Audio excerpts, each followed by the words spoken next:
It is consideration. Consideration is reciprocal, bargained for exchange. That is what is given for something in return. It is a legal detriment and a legal benefit to each party. In each binding agreement, there must be consideration. You must have a restatement that consideration has been provided.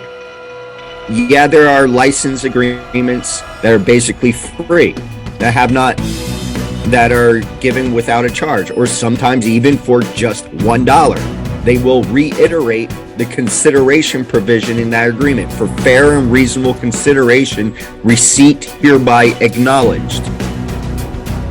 That is the language you want to use, especially if you're doing something for free, that there's not going to be an exchange of money. Now, consideration does not have to be money. It's reciprocal bargain for exchange.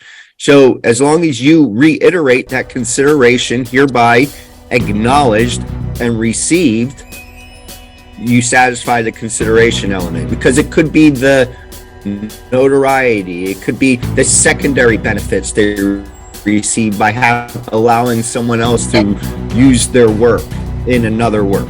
All right, so consideration is quite vague, and the courts will not get into subjective value of consideration, but it must be something more than just a farce. All right, it must be real. All right, so there must be real consideration. But you'll see those terms presented in agreements, and in your memorandum of understanding, you should also reiterate the consideration clause. Okay, does that make sense? Yes.